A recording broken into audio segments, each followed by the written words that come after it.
안녕하세요. 오늘 폭스바겐이 배신을 때려서 LG화학, SK이노베이션을 버렸습니다. 버리고 중국의 CATL을 선택함으로 인해서 LG화학과 SK이노베이션 관련주들이 모두 폭락을 했죠. 반면에 삼성 SDI 주가는 그 장중에 마이너스 2%대까지 하락을 했다가 장마감 시간에 다시 반등을 한 모습이었습니다. 앞으로 이 사태가 어떻게 전개가 될 것인지 한번 제 개인적인 주관적인 생각을 여러분들한테 알려드리겠습니다. 본 내용은 개인적이고 주관적인 의견입니다.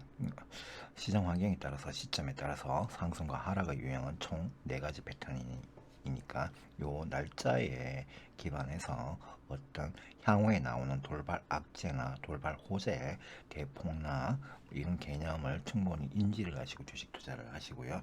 감당이 되는 범위 안에서만 주식 투자를 하셔야 된다라는 거 명심하십시오. 자, 제가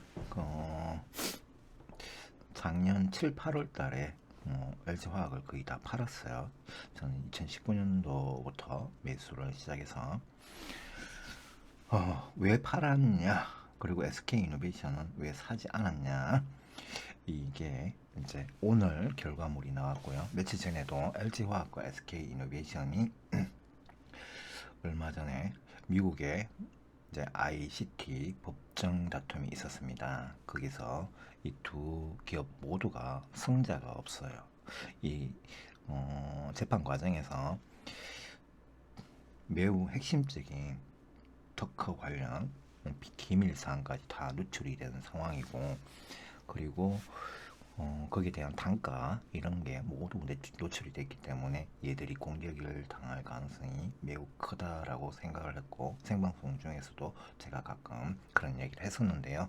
결과적으로 가장 발주를 많이 줬던 폭스바겐이 LG화학과 SK이노베이션을 과감하게 버렸습니다. 그러므로 인해서 이 주가가 폭락했죠. 자, 여기서 여러분들과 저의 차이점이 뭡니까? 원칙 투자입니다. 원칙 투자가 답이다. 저는 그럴 사태를 미리 예견을 하고 이 두 종목을 얘는 아예 매수를 안 했습니다. 그리고 LG화학은 수익을 실현을 해버렸어요. 전량. 왜 LG화학은 1, 2위를 다투는데 전량 매도를 했을까? 얘는 LG 에너지 솔루션이라는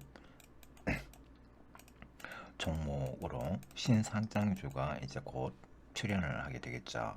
이쪽으로 전기차 2차전지 배터리 부분을 완전히 분할 기업 분할을 해버렸습니다. 그러니까 LG화학에는 의료 원재료 화학과 석유화학이라는 이 두 마리만 남아 있습니다. 석유화학은 적자 폭이 매우 크고요. 의료화학은 실적이 좀 나는 부분입니다.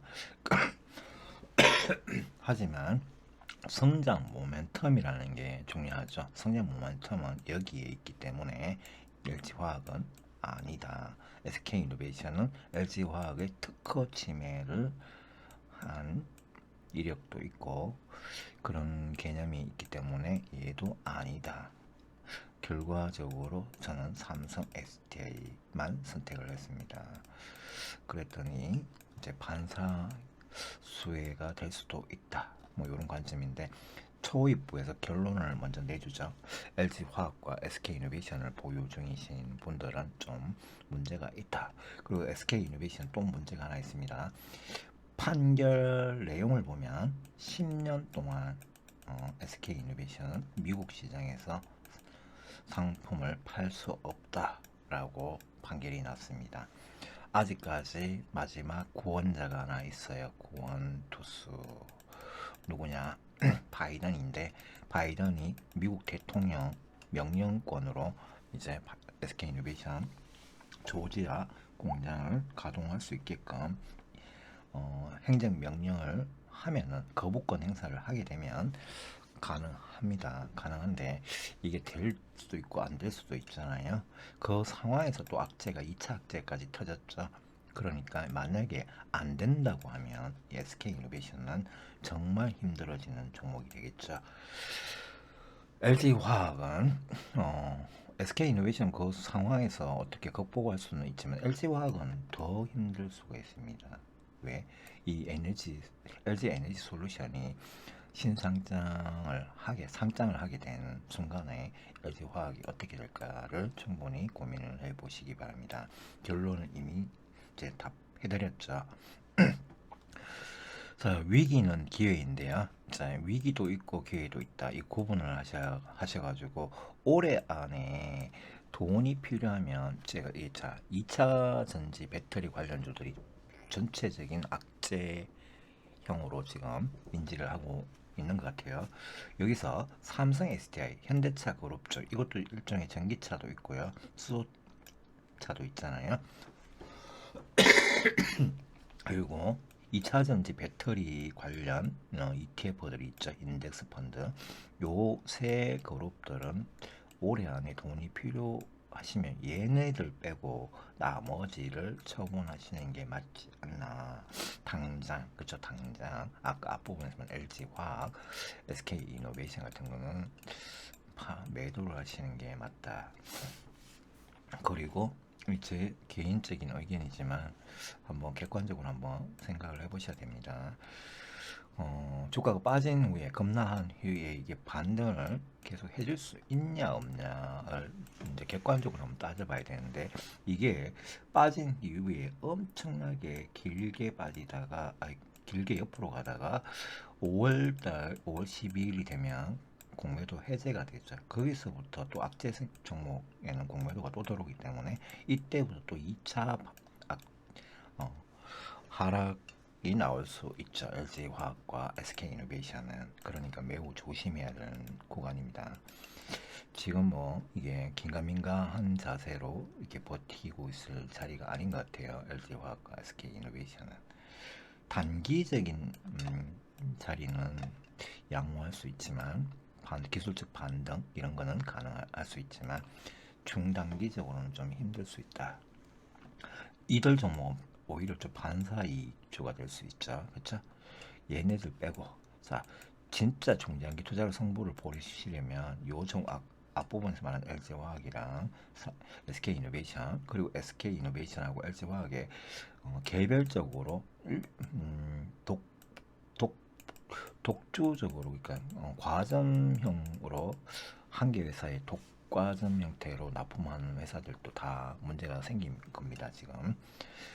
자, 진짜 중장기 투자를 승부 보려면 이 기회에 간접 악재 종목들을 과감한 비중 확대를 해주는 게 좋다라고 생각합니다.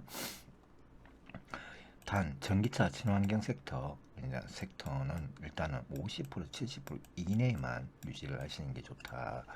비중이 과하게 100%까지 들어가신 분들은 줄이시라는 겁니다. 그 전량 매도가 아니라 LG화학과 SK이노베이션 제외한 그리고 그들 종목들한테만 납품하는 중소형주들도 빼고 걔네들은 들고 있으면 더 힘들어질 겁니다. 전기차 친환경 섹터 종목을 비중을 요 이내에서만 좀 조율을 좀 하실 필요가 있다. 공장 증설 수혜주들도 있자. 자,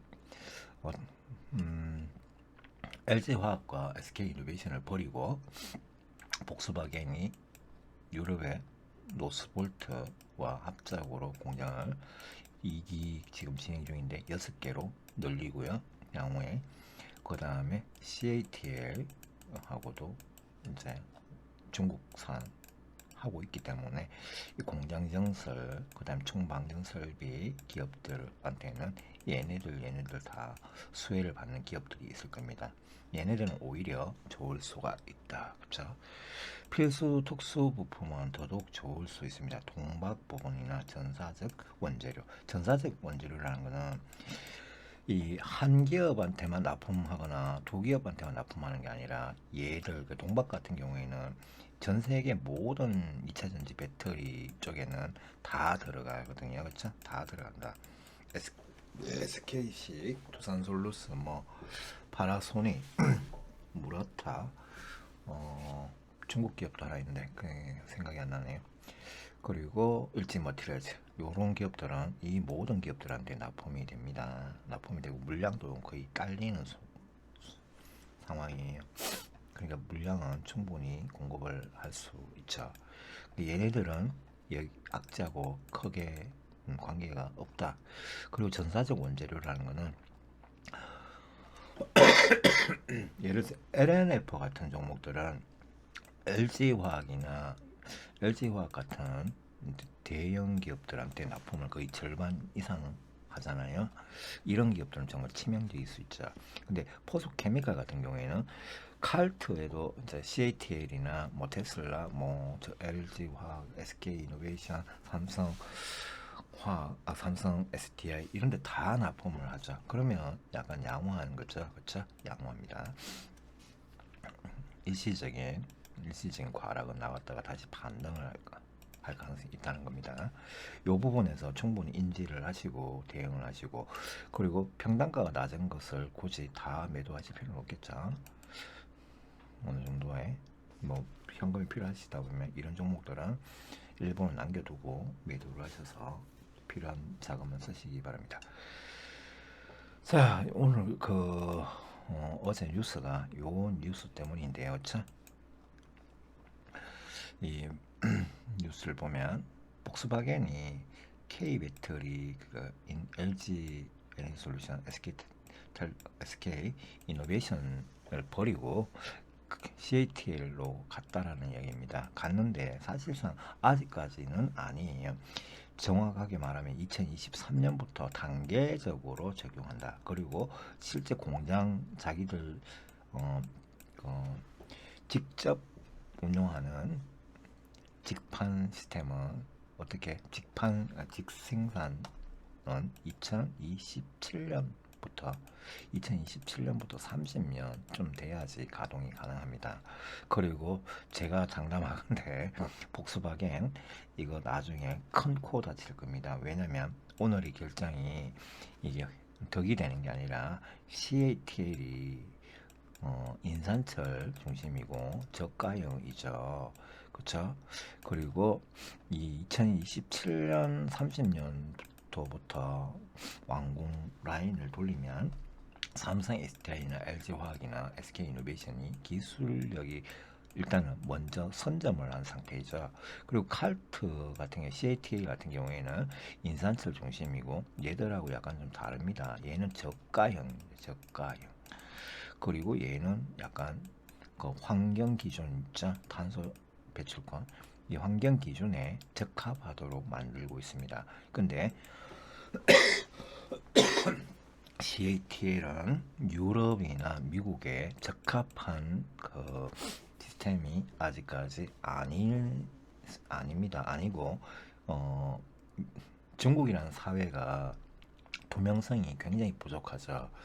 이 CATL에 납품한 중국 차량들, 전기차에 납품하는 그 배터리들이 불량률이 지금 수율이라고 하는데 그게 생각보다 굉장히 많을 거라는 겁니다. 많을 거고요. 그래서 얘네들 화재도 많이 나고 있습니다. 화재도 많이 나고 있기 때문에 코로나보다 훨씬 심합니다. 한 6배 심하다고 하는데 그런 거를 탑재를 해서 복스바겐이 어떻게 될까요? 결국에는 복스바겐이 이것 CATL이나 이런 합작 때문에 결국에는 큰 손실을 먹고 이 LG화학이나 LG 에너지 솔루션이죠. SK 이노베이션, 삼성, SDI 쪽으로 다시 돌아올 수밖에 없다라고 생각합니다. 그리고 자사가 자기들이 2027년, 30년도에 개발하는 공장을 가동하게 되면 얘네들은 레벨 2, 레벨 2단계의 2차 전지 배터리를 만든다고 하면 얘들은 그때가 되면 레벨 3단계의 배터리를 만듭니다. 그러니까 경쟁력이 얘는 벌써 털리게 되죠. 그렇죠?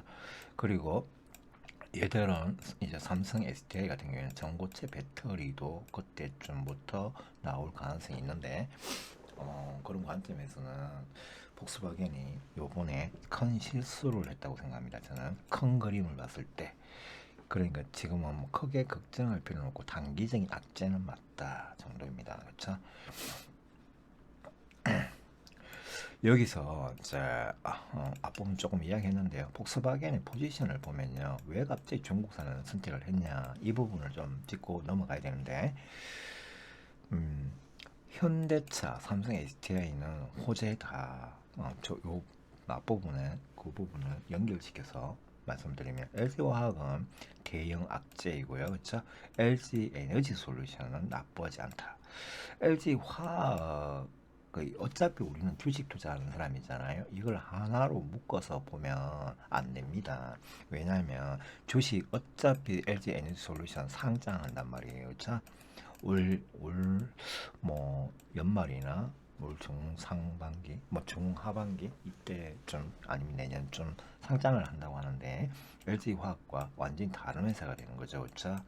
이 지주사라고 해도 결국에는 과거에 액면 분할을 한 기업들을 보면 이런 이제 지주사는 주가가 올라가듯 하다가 주가가 이렇게 됐어요. 이렇게 여기 고점 대비해서 마이너스 60% 심지어 80%까지 내려간 종목이 많습니다. LG 에너솔루션 그때 뭐 상장하면 이렇게 올라가다가 뭐 이렇게 좀 내려가다 다시 쭉 이렇게 올라갈 수도 있죠. 그러니까 LG 에너지 솔루션이 대세 종목이지 LG 화학이 대세 종목이 아니라는 거. 그러니까 LG 에너지 솔루션은 아직까지도 시장 점유율이나 확대할 수 있는 비중이 훨씬 많이 살아있다.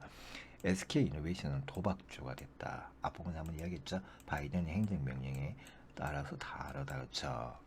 이게 바이든이 거부권을 ICT 판결에 대한 거부권을 행사하면 살려주는 거고 거부권을 그냥 인정해버리면 SK 이노베이션 미국 시장에 10년 동안 납품을 못합니다. 그러면 SK 이노베이션 배터리 산업 뭐이 청사진이 거의 다 깨지는 거예요. 이 10년을 날리는 거는 미국 시장이 전 세계의 거의 30-40% 차지하는데 10년을 날리게 되면 이게 기회비용이 다 날아가는 거잖아요. 그럼 정말 심각한 문제가 되겠네요. 그렇죠? 자, 단기적 악재는 맞지만 직접적 악재가 아닌 종목을 찾아라. 중국 시장에서의 전쟁. 자, 폭스바겐이라는 애가 갑자기 왜 인산철을 만드는 CATL 쪽으로 갔냐? 전부 다 전량은 인산철은 아니지만 우리나라 거보다 30%산 이제 배터리인데요. 이 폭스바겐이 테슬라가 지난 테슬라가 똑같은 선택을 했습니다. 똑같은 선택을 했는데 요번에는 폭스바겐까지 했네요. 그리고 비아드는 원래 하고 있고 근데 요 시장을 딱 보면 정말 재미난 어떤 그게 있습니다. 왜 얘네들이 CATL을 중심으로 해서 저렇게 배터리 공급 라인을 발주를 저쪽으로 밀어주고 있나 자세히 보시면 약간 우리나라와 전혀 다른 어떤 환경이 있습니다. 자, 얘네들이 얘하고 얘는 원래 중국 시장 있죠. 자, CATL 부분 있잖아요. 이 부분은 거의 중국 내수용입니다.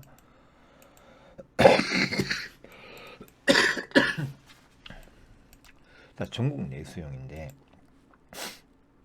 중국 내수용 시장에서 이 중국이 사실상 시장 규모가 지금은 전기차 2차전지 배터리 초입부 단계에서는 미국 시장, 미국이 아직까지 문이 안 열렸거든요. 요만큼 하다 보면 유럽은 요만큼, 뭐 유럽이 지금은 조금 컸어요. 이 정도 이렇게 되면 미국이 이 정도였습니다. 지금 바이든 행정부의 그린 뉴딜 정책이 발표가 되면 아마 중국 급만큼 이렇게 커질 거예요. 근데 아직까지 요만하단 말이에요. 자, A, 요거 B, 유럽, 여기는 중국, 차이나 C입니다. 근데 차이나 시장이 지금 이게 계속 커지거든요. 월등히 커지고 있기 때문에 이 테슬라가 이 시장을 공략을 해서 이제 기회비용 있잖아요. 들어간 투자금을 빨리 회수하려면 이 시장부터 접근을 해야 되잖아요. 그렇죠? 접근을 해서 배터리 무슨 만들 수 있는 연구 개발비를 이 현금화 돈이 필요하니까 여기서 먼저 장사를 해서 돈을 먹고 미국과 유럽 시장, 아시아 시장의 선진 시장으로 재투자를 하겠다라는 작전인데 전략인데 폭스바겐도 여기에 뛰어든 거라고 생각을 하시면 됩니다. 제가 지금 말씀드린 게 바로 폭스바겐과 테슬라의 전략입니다. 중국 시장을 겨냥해서 중국 시장의 물량을 비야드만 이제 먹도록 냅두지 않고 여기를 집중 공략을 해서 일단 현금화를 하겠다는 거죠. 지금 내연기관 폭스바겐이나 현대차도 마찬가지지만 내연기관 업체들은 구조조정도 굉장히 크게 해야 되고 기존의 설비가 거의 필요가 없어지잖아요. 그만큼 기회비용이 엄청나게 손실이 많습니다. 전기차 시대로 이제 넘어가는 과도기에서는 2, 3년 동안의 공백기가 있다는 거예요. 그 공백기에서 필요한 게 바로 자금이죠. 막대한 자금. 그 막대한 자금을 어디서 이제 충족을 하냐, 어디서 메꾸냐, 바로 중국 시장이라는 겁니다. 그렇게 전략을 짜고 수정을 한 것 같아요. 테슬라가 그 전략을 가지고 지난번 테슬라 배터리 데이 때 발표를 했었는데 폭스바겐도 요번에 똑같은 발표를 했습니다. 전략상을 보면 전략을 발표한 건 아니지만 전략 분석을 해보면 이렇게 3자가 나눠 먹겠다라는 전략이다. 그러니까 우리나라랑 시장이 우리나라 2차전지 배터리들은 고급형이거든요. 일종의 자, 유럽 시장에도 수출되고 미국 시장에도 수출되는 이제 친환경적인 이런 부분에서 그 기술적 이런 부분을 충족하는 제품을 만든단 말이에요. 근데 CATL은 그런 것도 하지만 대부분 다 이 중국 시장 내수용으로 만들기 때문에 얘를 선택을 했다라고 보시면 됩니다. 그러니까 우리나라 기업들하고 별 의미가 없습니다. 지난번에도 테슬라 데이가 11월 달인가 12월 달인가 그때 있었죠. 그때 이후에 어떻게 됐어요? 우리나라 전기차 관련주가 그 지나고 난 뒤에 어떻게 이렇게 살짝 하다가 60%더 올라갔습니다. 폭등했죠. 똑같다고 생각해요. 이만큼 올라가진 않겠지만 올해는 이게 의미가 없다. 폭스바겐은 오히려 경쟁자 현대차 같은 경우에는 현대차한테는 더 이득이겠죠. 현대차나 현대모비스나 이런 기업들한테는 왜 경쟁 상대가 사라졌죠. 그렇죠? 유럽이나 미국 시장에서의 경쟁 상대가 얘가 일단은 집중하는 단계가 중국으로 가버렸다는 거죠. 그러면 현대기아차가 이 부분을 매우 강하게 공략만 잘하면은 폭스바겐이 그 고급향 사양을 뺏어 먹을 수도 있다라는 거죠. 그럼 벤처가 또 고급 사양을 지금 전기차 부분에서 지금 막 내고 있는데 그 부분도 좀 생각을 해봐야 되는 거죠. 근데 벤처 같은 경우에는 예를 들어서 벤처나 다른 선진국 뭐 모델들은 거의 한국 제품을 많이 쓰기 때문에 문제가 될 거 없고요. 중국 시장에서 덤비는 얘네들이 문제입니다. 그렇죠? 유럽 물량도 아니고 미국 물량도 아니다. 시작은 아직 그리고 이제 여기서 이제 좀 좋은 점은 그리고 너무 걱정하지 말아야 될 부분을 말씀드리면 이 부분을 좀 강조를 하면요. 아직까지 연 5% 그러니까 5%까지 정도 공급이 됐습니다. 전 세계 시장에 전 세계 시장에 이게 주가가 정말 크게 오르려고 하면 이 20% 정도까지 올라갈 때, 자 수요에 대한 공급 물량이 20%까지 채워질 때가 주가가 대체적으로 산업 사이클상 요 구간의 주가의 상승률이 가장 핫하게 매우 빠르게 오릅니다. 반도체나 철강이나 과거의 자동차 있죠. 이런 걸 뿐만 아니라 뭐 스마트폰도 마찬가지고 이런 게 나왔을 때 요 구간과 이 구간을 지나서 좀 주가가 내려갔다가 다시 뭐 25% 30%까지는 주가가 별로 안 움직이다가도 30%나 25%쯤에서부터 70%까지 이 주가가 시장 수요가요. 70%까지 충족될 때까지 주가가 굉장히 많이 올랐다가 70%에서 80%부터는 굉장히 큰 M자 같은 게 나왔다가 주가가 심각하게 붕괴되는 현상이 자주 출현을 했습니다. 근데 아직까지 5% 단계잖아요. 이 전기차, 2차전지 배터리 산업 전체가요.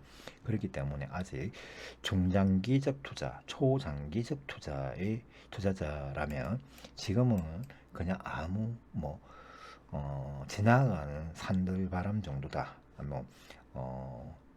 날씨가 태풍이 한번 왔다가 가는 정도다라고 생각하시면 될 것 같아요. 태풍이 한번 오면 1박 2일, 2박 3일 정도 있다가 가는 거잖아요. 그 정도로 받아들일 수 있어야지 중장기 투자, 큰 투자가 될 수 있습니다. 자, 여기서 다시 한번 짚고 넘어가면요. 직접 악재주와 간접 악재주를 구분을 하셔야 되는데요. 직접 악재 종목과 간접 악재 종목 구분을 해서 행동도 그렇게 하셔야 됩니다. 직접 악재가 왜 중요하고 간접 악재가 왜 중요하냐. 자, LG화학과 SK이노베이션 앞에서 충분히 말씀드렸죠. 그리고 이들 기업의 독점 납품 중인 중소형주가 있습니다. 얼마 전이나 작년에 LG화학의 단독 납품 이렇게 터진 그런 화학주가 몇 개 있어요. 소형주들, 중소형주들.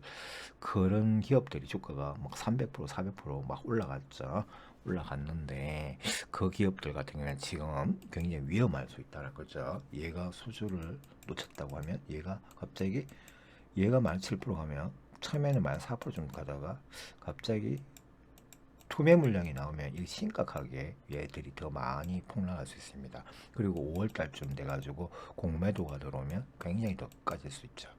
조심하셔야 되는 부분이고요. 일부 심각한 악재 단기적 관점 매우 힘들다. 과연 단기적이면 손절하시는 게 더 맞지 않을까 이런 예상이 드네요. 간접 악재 종목은 이들 기업에도 납품을 하면서 자 노스볼트도 납품하고 CATL도 납품하면 그렇죠? 이거는 악재도 있지만 이거는 호재도 있는 거잖아요. 그러니까 악재, 호재 둘 다 악재가 먼저 조금 치명타가 좀 더 강하기 때문에 영향성을 좀 더 갖고 있기 때문에 약간 주가는 밀어 내릴 수 있는데요. 그건 단기적인, 얘들은 단기적인, 얘는 중단기거나 약간 중단기적인 악재고요. 얘는 그냥 초단기적인 악재로. 근데 요게 있기 때문에 실적이 증가를 계속 할 수가 있잖아요. 그러면 얘는 오히려 중단기, 중장기적 호재가 됩니다.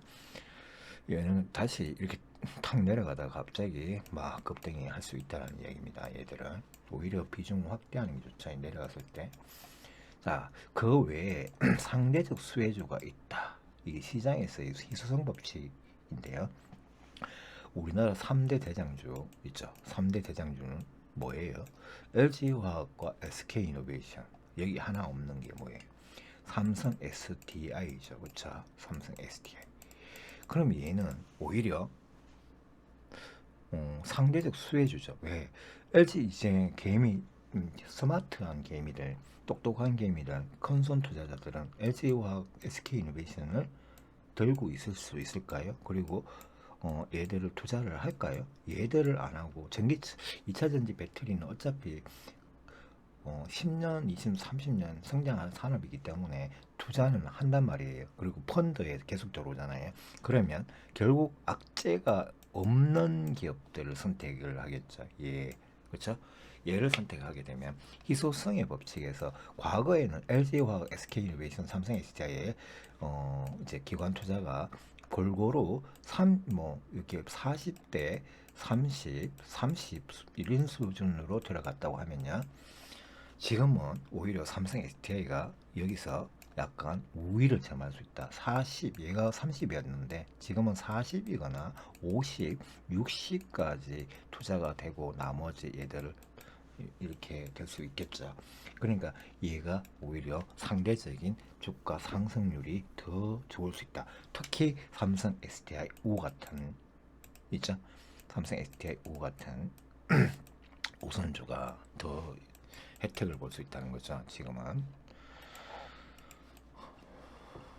희소성의 법칙에서 얘가 정말 약간 성자가 성자가 됐다고 보시면 되겠죠. 그리고 2026년 7년쯤 되면 전고체 배터리가 준비가 될 수가 있다고 하죠. 삼성 SDI가 삼성전자가 이스라엘과 일본 연구소 이쪽으로 투자를 해서 얘들이 특허 부분을 공유를 하고 있고요. 삼성전자가 본질적인 어떤 그 뭐 우위를 갖고 있습니다.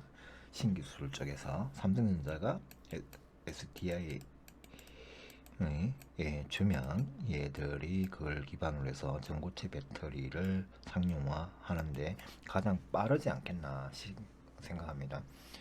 자, 저기 지금은 몇몇 언론이나 이런 데 보면 도요타가 전고체 배터리 상용화가 제일 빠른 것 같다라고 하지만 실제로 그 장거리용으로 있죠. 충전 효율성이나 장거리용 이런데 합리적인 이 생산 기술 같은 건 아직까지 안 되고 있거든요. 안 되고 있는데 지금 뭐 이스라엘이나 일본 연구소 이쪽에서 만든 삼성전자가 돈을 줘서 만든 얘네들이 만든 게 지금은 최고 단계가 아닌가 생각합니다. 그리고 삼성 SDI와 같이 이제 상용화를 추진하는 것 같아요. 이건 아직까지 전고체 배터리는 카드라 통신이지 아직 지나봐야 합니다.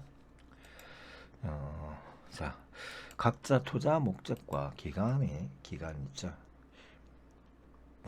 투자 목적과 기간이 다르잖아요. 그에 맞는 행동을 하셔야 됩니다. 단기 투자, 단기 투자자의 관점 있죠.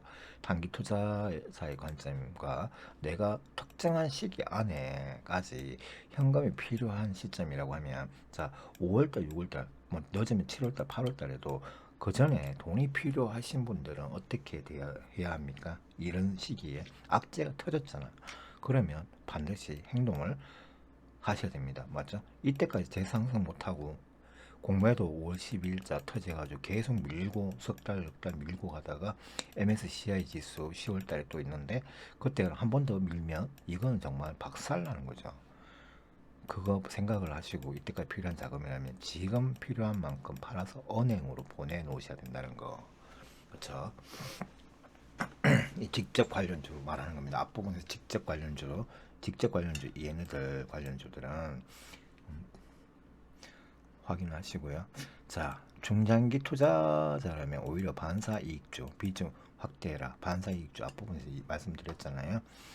7월 이후에도 돈이 안 필요하고 계속 유지할 수 있는 사람이면 이때가 아니더라도 3년 7년까지 진짜 중장기 투자할 각오가 돼 있으신 분들 있죠. 이분들은 유지를 하시고 뭐 비중만 약간 조금 더 떨어지면 다른 계좌로 더 살 요량 아니면 평단가 맞추는 요령으로 비중을 조금 줄였다가 다시 사거나 이런 뭐 효율적인 투자, 합리적인 투자가 필요하다. 자, 세 번째, 중장기 투자로서 신규 매수하기에는 절호의 기회죠. 그렇죠? 특히 삼성 SDI, 타이거 2차전지 테마, 뭐 삼성 SDI 우 같은 거. 자, 절대 오랜 매수는 하지 말아야 됩니다. 그렇죠? 이게 매수 방법, 이게 매수 원칙을 꼭 지키셔야 합니다. 이거 정말 개무시하고 막 하시는 분들 있는데 정말 참 매수 방법을 좀 제대로 정신 좀 차리고 원칙 투자를 하셔야 돼요. 5월달, 6월달까지는 40%, 10월 20일 전후에 또 3, 40% 산다. 그리고 별도의 현금 여유도 또 두고 어떻게 될지 모르잖아. 그리고 특히 6월달, 7월달, 8월달, 9월달, 10월 20일까지는 이 매수하지 마세요. 이때는 여기서 큰 과락이 나오는 구간 마이너스 최소 전고점 대비 마이너스 15%, 20% 정도 때릴 때만 뭐 분할 매수를 하셔도 됩니다. 그 이상 때릴 때 매수를 하셔야지. 안 때리고 있는데 계속 올라가고 있는데 불타기 하시면 여기 나중에 아니면 상투 잡기 하면 큰일 납니다. 왜? 이 뒤에 어떤 이유가 있어요. 이 기간에 매수하지 마세요, 제발. 모든 전 종목입니다. 자, 그 단타 하실 때는 상관없어요. 단타는 뭐 샀다가 팔아버리면 되잖아. 손절하든 수익 실현하든, 그쵸? 손절하든 수익 실현하든 간에. 이 또한 지나가리. 전기차 산업은 결국 이제 겨우 MIT 4학년 졸업반 정도의 성장통일 뿐이다. 그리고 미래의 석유입니다. 미래의 석유. 뭐 미래의 석유인데 이게 뭐 찌꺼기가 좀 나왔다니 연소가 좀 덜 돼가 연기가 많이 난다니 그래봤자죠, 그렇죠? 과거에도 똑같습니다. 과거에 스탠다드 오일이 처음에 석유를 뽑아내서 정제할 때 정제를 좀 잘못했거나 기술력이 부족해서 전 세계 기업들이 다 공통입니다. 매연이 엄청나게 나오고 매연 때문에 이게 뭐 환경 법규가 강해져서 세금을 막 엄청 물고 벌금도 엄청 물고 이런 시절이 있었지만 결국에는 주가가 뭐 거기서도 수천 프로가 올랐죠. 그쵸? 석유 기업들이. 그러다가 이제는 뭐예요?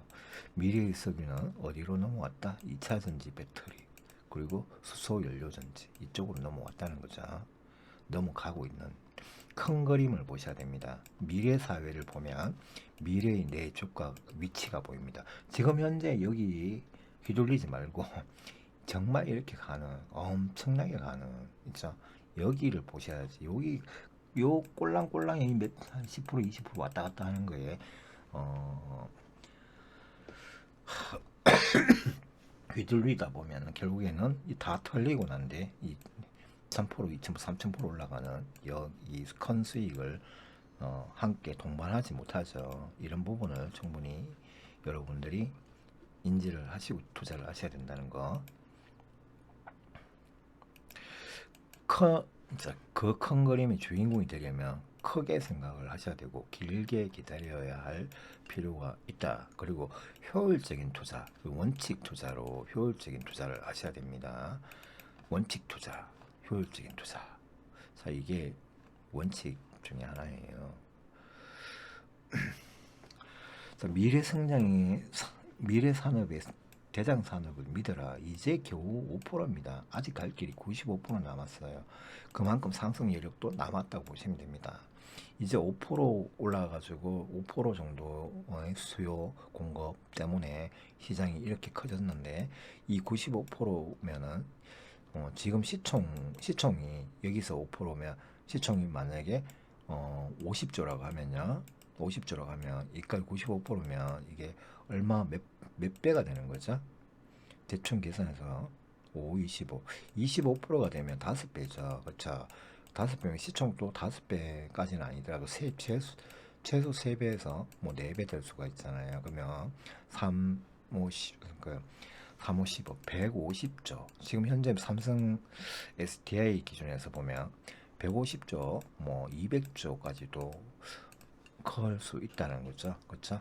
이것 넘어서 25%가 아니고 시장 점유율이 아니고 시장 크기가 70%까지 갔을 때 이 지금 현재 삼성전자 있죠. 그거보다 능가할 수도 있다라는 이야기가 되는 겁니다. 그런 관점을 이제 생각을 해봐야 되고 이 산업 사이클에서 주도 산업들 있죠. 시대를 대표하는 지금 시대를 대표하는 산업 시대를 대표하는 이런 것들을 충분히 인지하고 공부를 하셔야 됩니다. 그렇죠? 미래 사회를 공부를 하셔야 돼요. 그러면 내가 이 종목을 지금 당장 버려야 될 것인가, 아니면 더 살 것인가, 아니면 일본을 유지하고 다시 살 것인가 이런 결단이 세워지겠죠. 그리고 악재가 없는 호재가 많은 종목들을 사야 된다는 거. 그래서 친환경 에너지 그린 뉴딜 관련 섹터별 분석에 EU, 중국, 미국의 대규모 그린 뉴딜이 시작되자 이런 시기에 중장기 투자자라면 직접 관련주 악재도 아닌데 물량을 틀리면 안 되겠죠. 자, 현대차 그룹주, 현대그룹에는 오히려 중장기적 호재일 수 있습니다. 테슬라하고도 경쟁 별로 안 하고 저기 폭스바겐도 중국으로 가버리고 테슬라도 중국 이런 식으로 가면 현대차 그룹에서는 중국도 공략할 수 있지만 대체적으로 현대차 그룹은 거의 미국하고 그쵸? 유럽 쪽 공략을 많이 하려고 하고 있습니다. 어, 기타 전기차 섹터의 70% 이상 담긴 것은 개인적으로 알아서 비중을 축소를 좀 해서 50%에서 70% 정도 선을 유지하시는 게 좋다. 단 중장기 투자가 목적이어야 된다. 이거 정말 중요하죠. 단기 투자 목적으로 갖고 계시면 안 된다는 거예요. 그렇게 하실 거면 스탑루스를 반드시 끄시고 올해 안에 처분해서 돈이 필요하신 분들은 내일부터 필요한 만큼 처분해서 은행으로 계속 옮기셔야 된다. 자, 올해 안에 안 필요한데 지금 팔면 오히려 손해죠. 몇 년 안에 대폭락장이 오지 않는다는 가정에서 그렇죠? 이 전기차 산업 이제 아까 항상 주장했지만 이제 요런 데 와 있는 거예요. 이렇게 더 가야 되는데 이 구간에서 이까지 가는데 보통 보면 3,000%입니다. 3,000%. 3,000%더 올라간다는 겁니다. 기본적으로 3,000에서 한 거의 10,000% 정도 봐야 됩니다. 전 세계적인 어떤 전기차 산업의 전체를 말하는 겁니다. 어떤 특정한 종목의 수익률을 말하는 게 아니에요. 자, 잠깐 현재 투자 시점에 대해 강한 경고하나 이제 말씀드리겠습니다. 여러분들 지금 시점을 정말 막 투자하시는 분들 진짜 조심하셔야 되는 게 3월 코로나 있죠. 코로나가 이렇게 터지고 난데 이렇게 하고 지금 이렇게 올라와 있어요. 그러다 이렇게 내려가 있죠. 그러면 이 코로나 전에 이렇게 있었잖아요. 그럼 이만큼 올라왔잖아. 여기가 아니야. 여기도 아닙니다. 이만큼 올라온 상태야. 여기서 내려 올라왔다 여기 좀 까졌는데요. 물론 더 올라갈 수는 있지만 문제가 있습니다. 앞으로 주식 투자를 매우 신중하게 해야 됩니다. 지금 이런 위치가 아니라고. 주가는 낮은 가격에 사야 되는데 지금 많이 올랐죠. 그러면 공격적인 투자보다는 조금 조심해서 사야 돼요. 수익 지키는 관리인 투자 필요합니다. 종목을 함부로 과잉 배팅해도 안 되고 정말 계좌가 반토막 날 수 있습니다. 과잉 배팅 하시다가 반토막이 나거나 마이너스 90% 때려 맞을 수 있다. 특히 상따기 같은 거 이런 자리에서 사는 거. 그 이유부터 알아봅시다. 어떠한 장이 와도 책임질 수 있는 종목, 감당이 되는 여력 안에서만 투자해라. 종목도 좋아야 되지만 자기 여력 있죠. 거기서 감당이 돼야 됩니다. 물렸을 때 내가 최소 100%씩 더 추가 매수를 할 수 있는 여력을 항상 관리를 해 주셔야 된다는 겁니다. 그리고 한 번 폭락하는 게 아니고 2차 폭락도 나올 수 있잖아요. 여기서 추매를 했는데 2차 폭락 나오면 돈 어디 있죠? 돈이 없으면 이거 정말 심각해질 수 있잖아요. 자, 지금은 매우 신중하게 정식 투자를 하시는 게 더 좋다. 오랜 매수가 아닌 정식 투자가 더 맞다는 겁니다. 지금은 왜 앞부분에 말씀드렸죠. 지금은 엄청나게 올랐어요. 150%, 200%, 300% 올랐습니다. 저점 대비해서 지금 매우 신중하게 정식 투자를 하셔야 될 시기다. 향후 수개월에서 3년 이내 대형 폭락장이 올 수 있습니다. 수개월 내에는 안 올 것 같고요. 실질적으로는 2, 3년 정도거나 한 4년 이내에 한번 큰 폭락장이 올 수 있습니다. 왜 그러냐면 공매도 세력과 BIS 국제결제은행입니다. 패드 미 연방준비은행 달러 발행기관이죠. 달러를 보안을 찍어내는 이 국제결제은행 공매도 세력 다 한편입니다. 한편이라고 주식시장이나 자산시장을 버블을 일으켰다가 버블을 꺼트리는 이제 주범들이에요. 대규모 경기 부양 금액을 다시 회수를 하는 날 경기 부양을 하면 주가도 올라가겠죠. 올라갔다가 이렇게 올라갈 거예요. 그러다가 다시 회수를 하는 날 실질 금리를 갑자기 연속으로 몇 번씩 턱턱턱 올리기 시작하면서 주가는 이렇게 폭락할 거예요. 이런 날입니다. 이거 정말 이게 오면 여러분들은 중장기 투자주의 80% 이상 또 파시고 다시 사야 됩니다.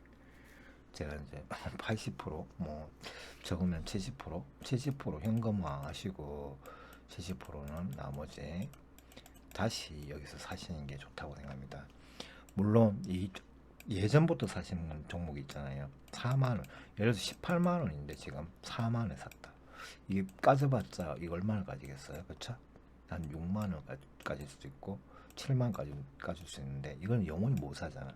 이런 관점이면 가지고 계셔도 되겠지만 나머지 그런 게 아니고 내가 이런 데서 샀거나 이런 데서 샀다고 하면 파시고 다시 사는 게 낫겠죠. 요런 종목들 30% 정도는 유지하시고 나머지 종목들은 다 현금화해서 20 폭락한 이후에 20일에서 90일 사이에 매수를 하시는 게 맞다. 폭락 유형에 따라서 3년짜리도 있습니다. 1년짜리도 있고 3개월짜리도 있고 20일짜리 뭐 28일짜리 이렇게 있는데요. 최소 20일입니다. 최소. 저는 대체적으로 폭락이 한번 시작되면요. 20일 사이에서 28일 정도 지나면 삽니다. 과감하게 삽니다. 근데 종목을 잘 골라야 되겠죠. 아무 종목 사시면 안 되고. 이게 왜 생기냐? 이게 왜 이런 현상이 생기냐? 자, 첫 번째.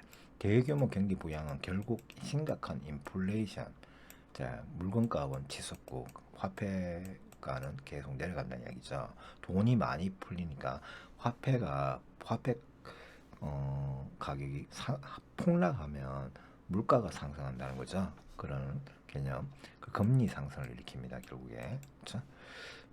두 번째, 코로나 여파로 좀비 기업들이 도산 위기에 몰리고 있다. 지금 중국하고 일본 같은 경우에 매우 심각합니다. 프랑스도 지금 좀 심각한 것 같아요.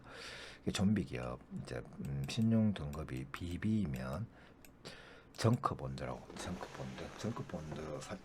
회사채 시장이 여기서 회수가 안 되면 연쇄 도산이 일어날 수가 있습니다.